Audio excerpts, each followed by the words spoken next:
Hii imeenda kabisa. Hii imeenda.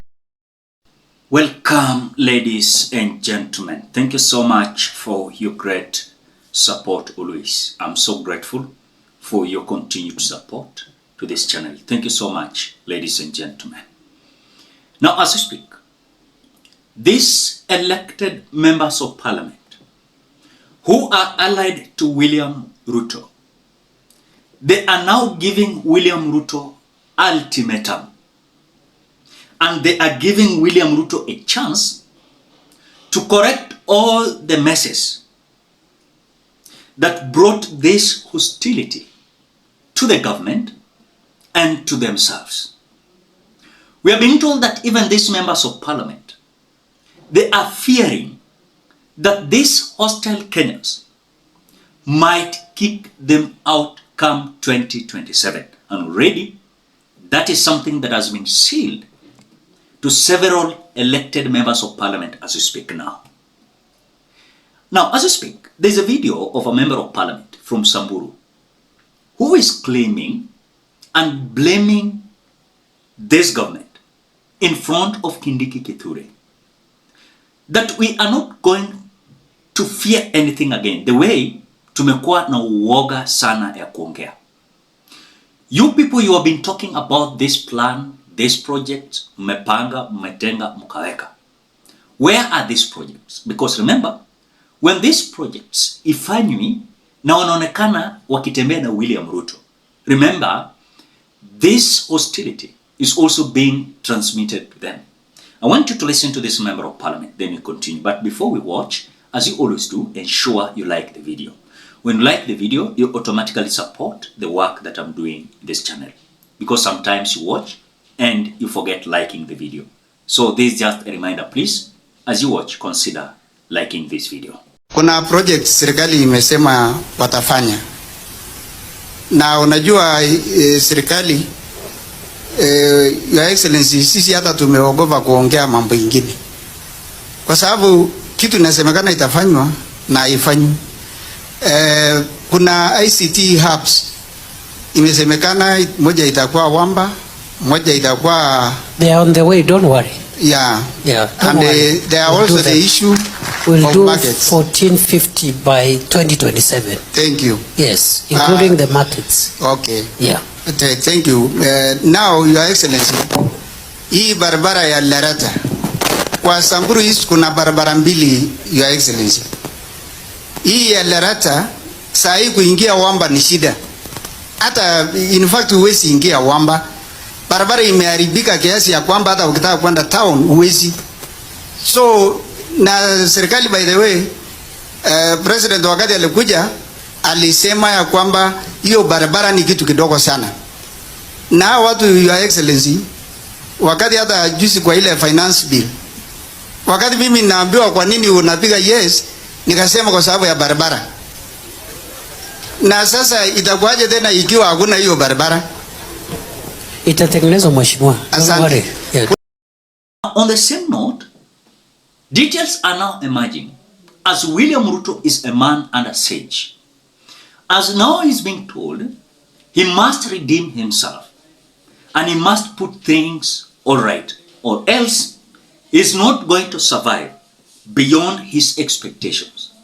As he's being told that if he's not going to correct things, then I'm telling you, the ground is going to be so sealed. But already you can see and you can tell the ground is not on his side. Moving on, President William Ruto is a man under siege as he seeks to defend his seat. 2 years into the next general election, Ruto faces an onslaught from a section of Kenyans dissatisfied with his performance. In his new policies such as SHA, the new funding model, and the deductions for affordable housing, this new policies have put him in a collision course with the middle class, as many question unfulfilled promises and the shrinking payslip. His allies now seem to be taking a different stance that seeks to make the government focus on ordinary Kenyans. Could this be the defining moment for President William Ruto and the Kenya Kwanza regime? Well, Grace Nganga interrogates. After months of pressure from a section of Kenyans, including the Gen Zs, President William Ruto seems to be working hard to repair relations with the electorate, especially with the influential evangelical leaders and Kenyan voters, as he seeks to rebuild a stronger coalition ahead of the next election. His allies now say the president will be changing tact and that he should be given the benefit of doubt. Kuna maneno ambayo inatukera. Unless you don't live in this country.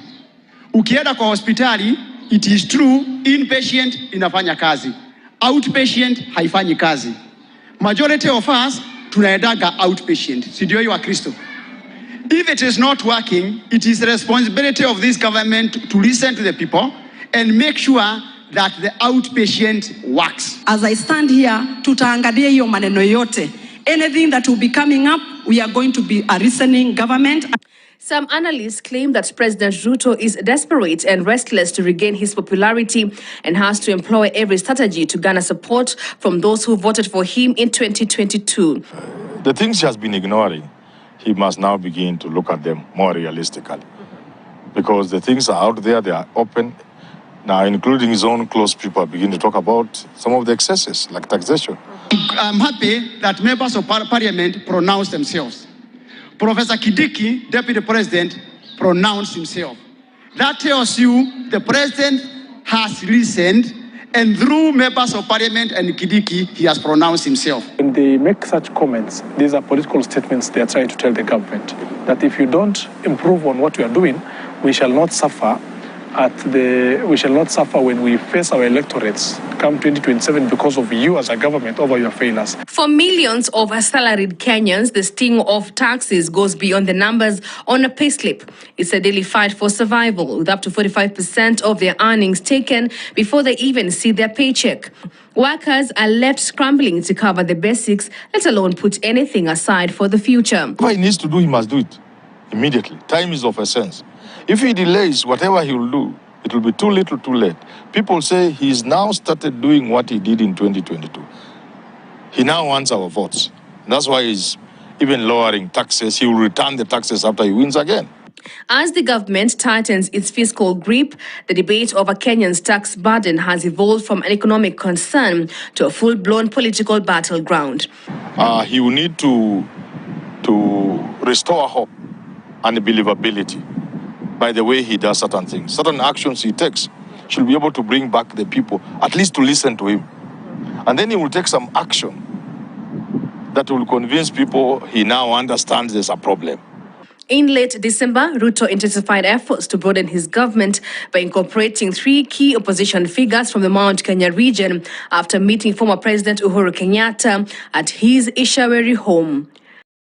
But now the question that you must ask yourself.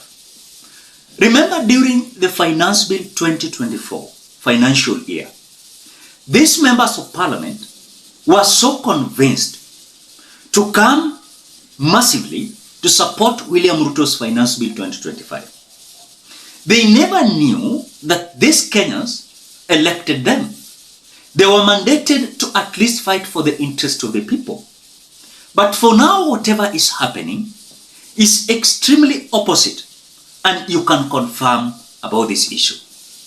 Remember, just last week, these members of parliament had their midterm retreat, Pale Naivasha.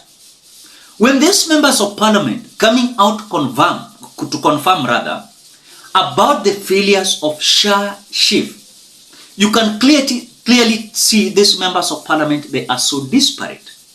They are so disparate. In other words, what is my point? My point is that these members of parliament have already realized that these members of parliament, or rather this public, or these citizens who voted for them, are going to kick them from these offices they are occupying. In fact, they are now blaming William Ruto, putting them in this situation where they are. So those members of parliament who are so wise and they are clear in their mind that they want to be re-elected, they are now distancing themselves from William Ruto. They are either making friendship with the people, or they are spending more time with William Ruto, pushing William Ruto to finalize and make development a priority in their areas. So you can see people like, for example, Silvanus Osoro. They are busy making good friendship with the people of South Mugirango constituency, Kisii County. As if that is not enough, you've seen people like Jane Kihara, the member of parliament of Naivasha, coming out bold enough saying that she's not going to be part of William Ruto's kutenga, kupanga na kuweka. The same two member of parliament that you have listened to, coming from Samburu, who even confronted William Ruto, or rather, Kindiki Kithure live on camera, that these things you are talking about, are you going to fulfill them? Or it is just a matter of talk? It is just a matter of saying this and that in a matter of 2 months to come, 1 month to come. So remember, William Ruto is a man under siege, where now Kenyans are pushing him. You must fulfill what you told us. But on this side, we are having 290 members of parliament, elected ones, who are now saying, we want to be re-elected. And you must do something, Mr. President. And when you see them moving across the Republic of Kenya, in fact, these members of parliament are now having more pressure than ever. They are having pressure on William Ruto that you must do this, you must do this, you must do this, or else we are going to fail. And that is the problem that these members of parliament having with William Ruto. Because earlier on we were told some ODM members of parliament who are, we were told they are rebels. They told us they are busy in State House bringing development to the people. Where are they as we speak? Immediately we had this so-called broad-based government. Where are they? They are busy making friendship with the people because they will say, we were the first people to go to the government. And now, because our partners are in the government, why should you elect us? We continue working for you. So in other words, these members of parliament, they are in pressure. Are we going to be re-elected or not? Because that is something that is giving them a lot of worries as you speak. But it is just a matter of time. How these individuals are going to carry themselves, they are going to portray themselves to the people. Because now what you're seeing is purely campaign. It's not about the development on the ground. And you can tell it. Ladies and gentlemen, what do you think? Drop your opinion at the comment section below. Otherwise, thank you so much because of your great support. Please consider subscribing, liking, commenting, and sharing this video. Bye bye till you meet in another video.